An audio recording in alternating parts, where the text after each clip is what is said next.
Now let's begin with the main point of part 1, simple comparative statements. So what are comparative statements?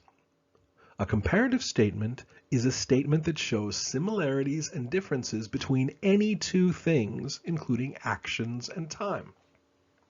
What is similar? What is different? The two things that are being compared are connected by than. The most common comparative structure is an SVC clause with an adjective complement. You'll understand this better in just a minute when you see some examples. The adjective has either the suffix er or the adverb more connected to it. For example, winter is colder in Hokkaido than in Tokyo. The two things being compared are Hokkaido and Tokyo, the two places. First class seats are much more comfortable than economy class seats. What is being compared? The comfort in these two classes of seats on an airplane. Adverbs, nouns, and verbs can also be compared, not just adjectives. Comparatives will almost always include er or more and than. However, you can use words like less, which is the opposite of more.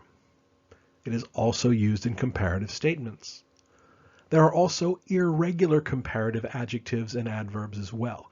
We'll talk more about this later. For example, swimming burns more calories than running. Calories is the noun that is being compared.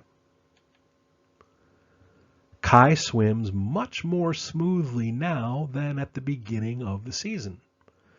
The comparative here is the adverb smoothly. Finally, families with children eat at home more than single people or couples. What is being compared? How often people eat, verb, at home. Another kind of comparative statement shows change over time.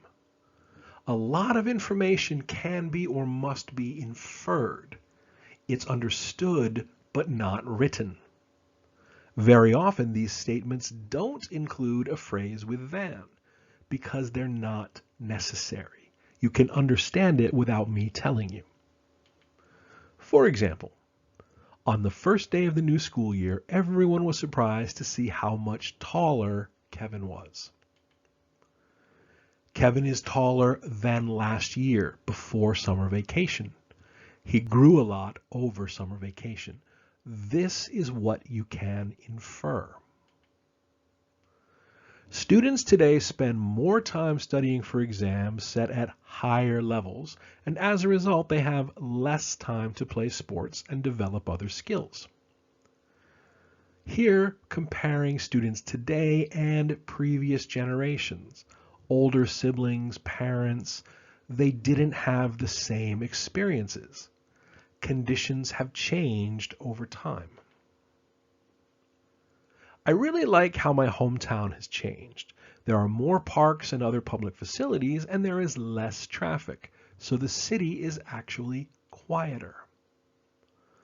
So I noticed how my hometown changed since I was a child, since I left my hometown. This is understood, so I don't need to say it. And I think that's enough for this part, the introduction to comparative statements. Go on to the next part and we will begin discussing very specific information about comparatives.